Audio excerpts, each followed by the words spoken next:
Car driving एक ऐसा skill है जो आपको फ्रीडम और कॉन्फिडेंस दोनों देता है, लेकिन अगर आप नए हो तो ये थोड़ा सा आपके लिए मुश्किल हो जाता है।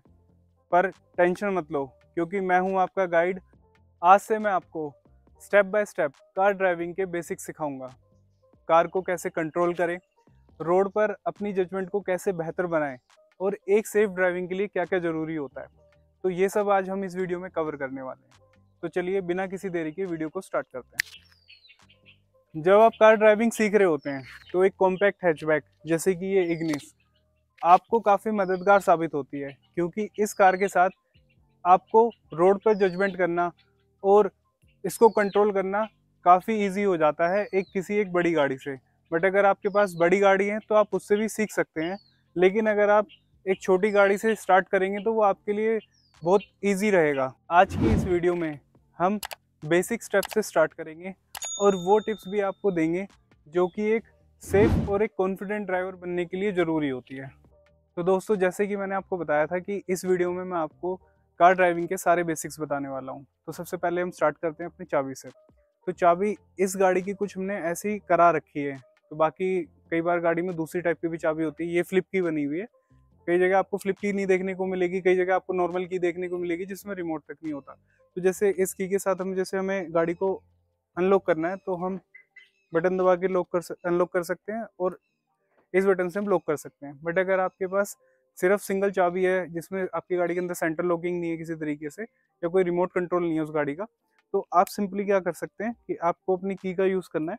तो आप जैसे इस गाड़ी में आपको देखने के लिए मिलेगा, तो आप डायरेक्टली की भी इंसर्ट कर सकते हैं। तो की इंसर्ट करेंगे तो अगर आप पीछे की तरफ ले जाते हैं गाड़ी की चाबी को, तो गाड़ी आपकी अनलॉक हो जाती है। और अगर आप इसको राइट की तरफ ले जाएंगे तो आपकी गाड़ी लॉक हो जाएगी। अभी जैसे कि मैंने रिमोट से लॉक थी गाड़ी, मैंने की से ऑन कर दी तो इसलिए इसका सायरन ऑन हो गया था। तो चलिए अब हम गाड़ी के अंदर चलते हैं और आगे की चीज़ आपको समझाते हैं। कार में जैसे ही आप अंदर बैठेंगे तो आप जो बैठेंगे ड्राइविंग सीट पे, तो यहाँ पे ड्राइविंग सीट पर आपकी पोजीशन बहुत मैटर करती है। तो अगर मैं आपको एक सही पोजीशन बताऊं, तो अगर आप गाड़ी में बैठे हो तो सबसे पहले तो आपको अपनी सीट जो है वो एडजस्ट कर लेनी है कि अगर आपकी पैर्स वहाँ तक पेडल्स तक नहीं पहुँच पा रहे इजीली, जैसे मैं अभी इजीली पेडल तक देखो मेरे पैर नहीं पहुँच पा रहे, तो अगर मुझे सीट एडजस्ट करनी है तो यहाँ पर एक लीवर दिया होता है। ज़्यादातर गाड़ी के अंदर यही लीवर आया होता है। तो अगर आपको सीट एडजस्ट करनी है तो बस इसको अप करना है और आप आगे की तरफ होगे तो सीट एडजस्ट हो जाएगी आपकी तरफ से।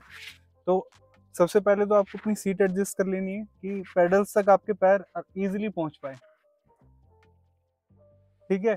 फिर उसके बाद जो इसका सीट का रिक्लाइन एंगल है, तो वो भी आपको पीछे की तरफ बहुत ज़्यादा नहीं कर देना है, क्योंकि अगर आप पीछे की तरफ रहेंगे तो इतना एक्टिवली ड्राइव नहीं कर पाएंगे। तो सबसे पहले आप अपनी ड्राइविंग सीट को अपने हिसाब से ऐसे एडजस्ट कर लीजिए कि थोड़ी आप एक्टिव पोजीशन में आ पाए, कि रिक्लाइन एंगल ऐसा रखें कि आपको एटलीस्ट बोनेट की एज तो दिखाई दे। तो ये वाला हो गया हमारा सीट का पार्ट। अब हम बढ़ते हैं अपने पैडल्स की तरफ। मैनुअल कार के अंदर 3 पैडल्स हमें देखने के लिए मिलते हैं, तो एक्सीलेटर, ब्रेक एंड क्लच। ठीक है। तो अब इसमें जो आपको इनको ऑपरेट करने का राइट तरीका जो होता है, एक यहाँ पर हमें डेड पेडल्स भी देखने के लिए मिलता है, इधर जहाँ पे आपको मेरा पैर दिख रहा होगा। तो वहाँ पर ये डेड पेडल आपको काफ़ी गाड़ियों में देखने के लिए मिलता है, कईयों में देखने के लिए नहीं मिलता है। तो चलिए हम डेड पेडल के भी के लिए बात छोड़ते हैं और हम फोकस करते हैं इन 3 पेडल्स पे। तो जैसे कि मैंने आपको बताया कि ए बी सी, या आप इसको कह सकते हैं सी बी ए। तो जो सी यानी कि क्लच, उसको हम अपने लेफ्ट पैर से ऑपरेट करते हैं हमेशा, और जो एक्सीलेटर एंड ब्रेक है उसको हम अपने राइट पैर से मूवमेंट करते हैं। तो राइट जो हमारा लेग है वो 2 पेडल्स को ऑपरेट करता है, और जो हमारा लेफ्ट पैर है वो सिर्फ हमारा क्लच के लिए ऑपरेट करता है। कभी भी आपको लेफ्ट पैर से ब्रेक दबाने की कोशिश नहीं करनी है, कभी आपको उससे एक्सीलेटर दबाने की तो बिल्कुल ही कोशिश करनी ही नहीं है। तो जैसे कि मैंने आपको बताया, राइट वाले पैर से आपको एक्सीलेटर देना है, ब्रेक दबानी है, और लेफ्ट वाले पैर से क्लच दबानी है। और अब इससे आगे का यूज भी हम अभी इनसे थोड़ी देर में समझेंगे।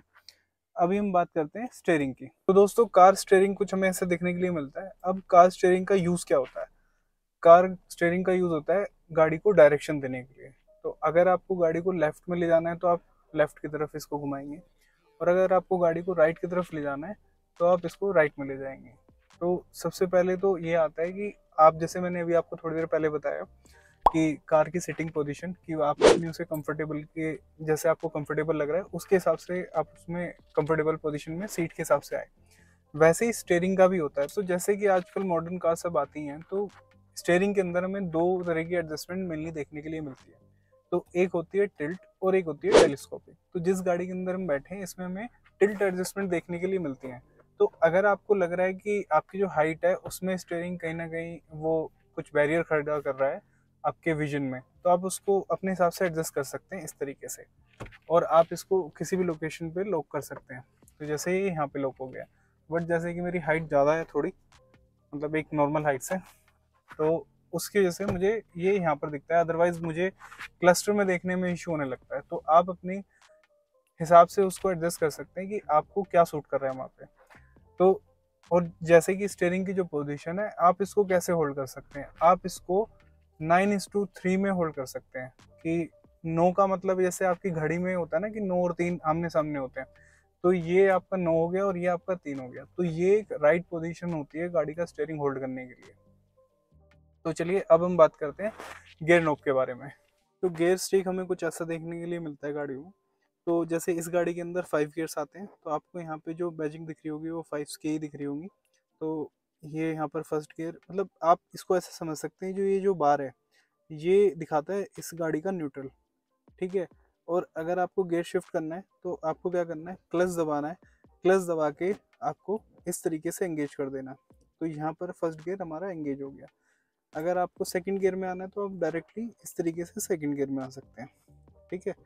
तो इस तरीके से ये गियर लीवर काम करता है। और अगर मैं आपको इसका छोटा सा बेसिक बताऊं कि गियर्स होते किस लिए बेसिकली गाड़ी में, तो जो गाड़ी का इंजन होता है वो डायरेक्टली हमारे टायर्स को पावर नहीं देता। टायर को पावर गियर देते हैं, और गियर्स को पावर जो मिलती है वो इंजन से मिलती है। तो जिस तरीके से हमें स्पीड चाहिए होती है और टॉर्क चाहिए होती है, वो हमारे गियर्स वहाँ पर उसको कन्वर्ट करते हैं। तो उसी स्पीड से आपने जैसे देखा होगा कि हम जब हायर स्पीड में चलते हैं तो हम हायर गियर, जैसे फिफ्थ गियर में होती है गाड़ी या फोर्थ गियर में होती है, तो इसलिए वो गियर्स हम अप करते हुए चलते हैं। और जब हमें टॉर्क ज़्यादा चाहिए होता है, जैसे फर्स्ट गियर पे हमें गाड़ी उठानी होती है, तो वहाँ पे हमें फर्स्ट गियर और रिवर्स गियर में भी आपको एक तरीके से बराबर का ही टॉर्क देखने के लिए मिलता है। साथ ही साथ इसके मैं आपको बता दूं, और ये हमारी हैंड ब्रेक यहाँ पर हमें मिल जाती है।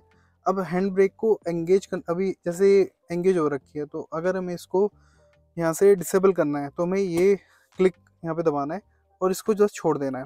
तो ये हमारी हैंड ब्रेक यहाँ से हट गई है, ठीक है। और अगर अब इसे हमें दोबारा एंगेज करना है तो अब हमें इसको दबाने की जरूरत नहीं है, अब आपको सीधा इसको इस तरीके से एंगेज कर देना है।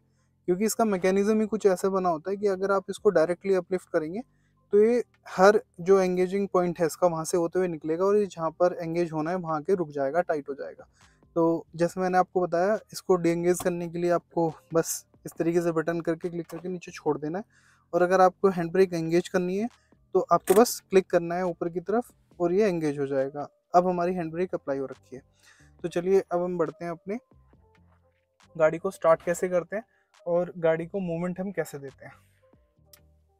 तो दोस्तों, स्टेयरिंग अनलॉक करने के लिए सबसे पहले हमें यहाँ पर चाबी इंसर्ट करनी पड़ेगी, ठीक है। कुछ गाड़ियों में स्टॉप स्टार्ट का बटन भी हमें देखने के लिए मिलता है, तो वो आप कौन सी गाड़ी चला रहे हैं वो उस हिसाब से डिपेंड करेगा। तो अगर आपकी गाड़ी में स्टॉप स्टार्ट बटन है तो आप वो खाली आप बटन प्रेस करके अपनी गाड़ी का स्टेयरिंग अनलॉक कर सकते हो। हमारी गाड़ी के अंदर मैनुअल की लगती है, तो इसमें हम की अगर लगाते हैं और अगर हम यहाँ पे आगे इसको घुमाएंगे तो आप देखिए गाड़ी की चाबी जो है आगे घूम नहीं रही है। ये काफ़ी सिचुएशन आपके साथ बनेगी ऐसी, ठीक है। मैं आगे चाबी घुमाने की कोशिश कर रहा हूँ बट नहीं घुमाएगी, क्योंकि यहाँ पर जो लॉक है वो एंगेज हो रखा है। तो उसके लिए हमें क्या करना है कि उसको डी एंगेज करना है। तो हम हल्का देखिए स्टेयरिंग अभी इस तरीके से हल्का सा मैं आगे प्रेस करूंगा और यहाँ चाबी देखो क्लिक, तुरंत अनलॉक हो जाएगा। तो ये स्टेयरिंग हमारा यहाँ पे अनलॉक हो गया। अब इसके बाद जैसे हम फर्स्ट क्लिक करेंगे तो आपको दिखेगा कि गाड़ी के जो इलेक्ट्रॉनिक्स हैं वो कुछ ऑन हो गए। जैसे स्टीरियो में आपको लाइट दिख जाएगी, क्लस्टर में लाइट आ गई है, ठीक है। ये सब आपकी गाड़ी में ऑन हो चुका है, ठीक है। अब जब इसके बाद आप गाड़ी के अंदर इग्निशन यानी कि सेल्फ ऑन करेंगे, तो उसके लिए जैसे आप आगे की तरफ इसे फॉरवर्ड मूवमेंट देंगे तो गाड़ी स्टार्ट हो जाएगी। कई बार ऐसा होता है कि गलत तरीके से सेल्फ मारने से हमारी गाड़ी का सेल्फ भी खराब हो जाता है। तो जो सेल्फ होता है उसका काम ऐसे होता है कि आप समझो कि जो गाड़ी का इंजन का जो फ्लाई व्हील होता है उसको घुमाने के लिए, एक मूवमेंट देने के लिए सेल्फ काम करता है। तो अगर हम उसको एंगेज ही रखेंगे तो वहाँ पर फ्लाई व्हील की जो पावर ज़्यादा आ जाएगी तो हमारे सेल्फ को ख़राब कर सकता है। तो सेल्फ बस हमें इतना ही करना है कि क्लच दबाना है गाड़ी का, ठीक है, और इसको फॉरवर्ड करना है, बस इतना करना है। आपको कोई एक्सीलेटर नहीं देना है गाड़ी में, ठीक है, बस इतना करना है कि गाड़ी खुद ही सेल्फ से स्टार्ट हो जाएगी। कोई एक्सीलेटर आपको देने की जरूरत नहीं है, आपकी गाड़ी यहाँ पे स्टार्ट हो चुकी है। अब हम गाड़ी के अंदर जो साइड मिरर्स हैं उनको सेट करेंगे, क्योंकि साइड मिरर्स भी बहुत इंपॉर्टेंट होते हैं ड्राइव स्टार्ट करने से पहले। 3 मिरर्स हमारी गाड़ी में होते हैं मेनली, और वो हमारे लिए बहुत ज़्यादा इंपॉर्टेंट होते हैं। तो एक राइट ORVM, ठीक है, यानी कि आउटसाइड राइट व्यू मिरर, ठीक है, और एक left side outside view mirror, ठीक है, ORVM इनको हम कह देते हैं। और एक हमें IRVM देखने के लिए मिलता है। तो IRVM का जो काम होता है वो गाड़ी के हमें ठीक पीछे दिखाना होता है कि हमारी गाड़ी के ठीक पीछे क्या है। ORVM का काम होता है कि हमारे जो लेफ्ट या राइट में जो लोग चल रहे हैं उनको दिखाना। तो लेफ्ट में हमें लेफ्ट साइड का व्यू मिलेगा और राइट हमारा राइट वाले से व्यू मिलेगा। तो जैसे कि अभी मैं यहाँ से इनको ओपन कर लेता हूँ। तो ओपन होने के बाद अब देखिए आपको व्यू मिलेगा राइट का पूरा, ठीक है, कि आपकी गाड़ी के राइट में कौन है। उधर हमें लेफ्ट का व्यू मिलेगा। तो इनकी जो इम्पोर्टेंट सेटिंग होती है मिरर्स की कि आपको मैक्सिमम विजिबिलिटी दे, वो कैसे देंगे। अगर मान लीजिए कि आपका जो मिरर्स है, कई लोग इसको इस तरीके से सेट करके रखते हैं, ठीक है, अब इसमें आप खुद की ही गाड़ी देख रहे हैं, इंपॉर्टेंट क्या है, आपको आउटसाइड देखना है, वही उसका काम है ना। मिरर का काम यही तो है कि आपको आउटसाइड का दिखाएं। तो अगर आप इसको लेफ्ट में कर लेंगे तो ये आपकी गाड़ी का व्यू दिखाते रहेगा, ठीक है। इम्पोर्टेंट ये भी है कि इसमें आप अपनी जो पोजीशन है राइट की टॉप की वो सब एंगेज रखें। तो जो अच्छा तरीका है इसको जज करने का, आप अपनी गाड़ी में जज कर सकते हैं इस तरीके से। तो जैसे आप देखिए इसमें इसको इतना आप एंगेज रखिए, यहाँ पे इतना व्यू आपको दिखे, ये मैं अपनी ड्राइविंग सीट से आपको बता रहा हूँ। और ये दोनों हैंडल्स आपको दिख रहे हैं, ये आपके मिरर के नीचे आपको दिख जाना चाहिए एज पे, ठीक है, ताकि आपको हल्का सा गाड़ी का व्यू दिखे और बाकी आपको बाहर का व्यू मिले। तो चलिए अब हम गाड़ी को चलाना स्टार्ट करते हैं।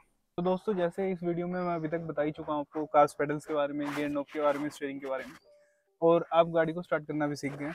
तो अब हम गाड़ी को कैसे मूवमेंट देते हैं। और जो एक बंदा होता है मैनुअल कार चलाते टाइम, वो इसी चीज़ में फंसता है कि उससे गाड़ी बंद होती है, उसको क्लच का यूज़ ही समझ में नहीं आता है। और आधे लोग ये समझा ही नहीं पा रहे हैं कि भाई क्लच को धीरे धीरे नहीं छोड़ते, क्लच को कैसे यूज करते हैं वो बताते ही नहीं है। वो आपको बोल देंगे यार धीरे धीरे छोड़, क्लच छोड़, गाड़ी चलने लगेगी, और एक्सीलेटर दो। तो वो आदमी क्या होता है क्लच और एक्सीलेटर के कॉम्बिनेशन में ही परेशान होके उसको समझ ही नहीं पाता, ठीक है। तो जैसे कि हम गाड़ी स्टार्ट करना सीख ही गए हैं, तो मैं गाड़ी स्टार्ट कर लेता हूँ। तो गाड़ी स्टार्ट कर ली मैंने, कोई एक्सीलेटर भी यहाँ पे नहीं दिया, ठीक है। और मैं आपको बताता हूँ कि मेरी गाड़ी में जो है आफ्टर मार्केट CNG भी लगी हुई है। तो ऐसा नहीं है कि जो मैं अभी आपको सिखाने वाला हूँ कि कुछ लोग कहेंगे कि नहीं नहीं भाई आपकी गाड़ी में तो जो है CNG लगी, वो पेट्रोल पे चला के आप दिखा रहे थे। तो मैं CNG पे चला के दिखा रहा हूँ आपको गाड़ी। तो यहाँ पर मैंने फर्स्ट गियर अप्लाई कर लिया। तो फर्स्ट गियर अप्लाई करने के लिए, ठीक है, मैंने क्लच दबाया और ये गियर एंगेज कर दिया, ठीक है। अब इसके बाद जब मुझे मूवमेंट देनी है गाड़ी, मैंने देखो कोई एक्सीलेटर, मैंने राइट पैर अपना यहाँ पर रखा हुआ आपको दिखाने के लिए, ठीक है। तो अगर मैं अब इसमें से हैंड ब्रेक हटाता हूँ और यहाँ पे धीरे धीरे क्लच छोड़ता हूँ, ठीक है, तो देखो गाड़ी मूवमेंट कर रही है अपने आप ही, ठीक है, मैंने कोई एक्सीलेटर नहीं दिया इसमें, ठीक है। यही सेम अगर मैं रिवर्स गियर एंगेज करता हूँ गाड़ी में, यहाँ पर आपको बस आना है और ये राइट में पीछे करके इस तरीके से राइट गियर एंगेज कर देना है, ठीक है। तो अगर राइट गियर में एंगेज करता हूँ तो राइट गियर लगाने के बाद, ठीक है, मैंने देखो खाली क्लच को होल्ड किया है यहाँ पे, ठीक है, और गाड़ी रिवर्स में जाना स्टार्ट हो गई है। मैंने कोई एक्सीलेटर पे पैर नहीं दे रखा है, ठीक है। तो यहाँ पर इम्पोर्टेंट क्या है कि आपको एक्सीलेटर नहीं देना है गाड़ी में, और क्लच को धीरे धीरे नहीं छोड़ना है, ठीक है। आपको क्लच का अपनी गाड़ी में ये अलग अलग तरीके से पॉइंट्स होते हैं कि किसी का क्लच कहीं से स्टार्ट हो जाता है, वो आपके मैकेनिक ने या सर्विस सेंटर ने या कार मैन्युफैक्चरर ने कैसे सेटिंग कर रखी है वो आपको कैसे पता चलेगा? तो आप जैसे मेरे पास कैमरा लेके आइए आप एक बार और क्लच को दिखाइए, ठीक है। तो अब जैसे मैंने यहाँ पे फर्स्ट गियर अप्लाई किया हुआ है, ठीक है। तो आप मेरे पैर को धीरे धीरे समझिए, ठीक है। अब मैं यहाँ से उठा रहा हूँ, देखो गाड़ी में कोई मूवमेंट नहीं है ना। आप थोड़ा सा कैमरा पीछे लेके चले जाइए ताकि वो मूवमेंट समझ में आए बाहर से, ठीक है। तो अब मैं यहाँ पर देखो, अगर यहाँ लाता हूँ तो देखो गाड़ी एंगेज हो गई। यहाँ पे मैंने हैंड ब्रेक लगाई हुई है, ठीक है। अब यहाँ पे देखो आप, गाड़ी यहाँ पर मेरा पेडल जो है यहाँ पे आके एंगेज हो रहा है, ठीक है। अब वो एंगेज हो रहा है तो आपको उसको वहां पे होल्ड करना है, आपको वहां उसको छोड़ना नहीं है। जब आपकी गाड़ी कंप्लीट मोशन में आ जाएगी, यानी कि जब आपकी गाड़ी के पहिए घूमने लगे, तब आप उसको वहां पर छोड़ के आप एक्सीलेटर को दे सकते हैं उसे सपोर्ट करने के लिए, ठीक है। अब जैसे कि अगर मुझे रिवर्स गियर लगाना है यहाँ पे, तो मैं रिवर्स गियर लगाता हूँ, ये देखिए,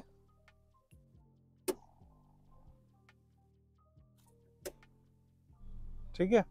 मैंने सपोर्ट देने के लिए हल्का सा एक्सीलेटर दिया, ठीक है, क्योंकि थोड़ा ऊपर की तरफ चढ़ाना, ठीक है। ये देखिए, अब मैं कोई एक्सीलेटर नहीं दे रहा, ठीक है। ये देखिए, तो मेन प्रैक्टिस आपको क्या करनी है? मेन प्रैक्टिस आपको यही करनी है कि आपको फर्स्ट गियर लगाना है गाड़ी में, ठीक है। और फर्स्ट गियर लगा के आपको मूवमेंट देनी है गाड़ी में, बस हल्की हल्की मूवमेंट्स आपको सीखनी है गाड़ी की, ठीक है। दोस्तों, मैंने आज की वीडियो में आपको बताया कि गाड़ी को आप अनलॉक कैसे करते हैं, स्टीयरिंग का गाड़ी में क्या यूज होता है, गियर लीवर कैसे काम करता है, आप कैसे गाड़ी को स्टार्ट कर सकते हैं, और कैसे इन 3 पैडल से, जिससे लोग मैनुअल कार में डरते हैं, आप उसको कैसे इजीली ऑपरेट कर सकते हैं। तो आज की वीडियो में बस इतना ही। नेक्स्ट वीडियो में हम गाड़ी को रोड पे चलाने सीखेंगे और देखेंगे कि गियर्स को हम कैसे चेंज करते हैं स्पीड वाइज, और स्टीयरिंग को हम कैसे कंट्रोल करते हैं रोड पे। और तो दोस्तों, जल्दी मिलते हैं नेक्स्ट वीडियो में। तब तक के लिए चैनल को सब्सक्राइब कर लें, क्योंकि ताकि आपको नेक्स्ट वीडियो मिल पाए।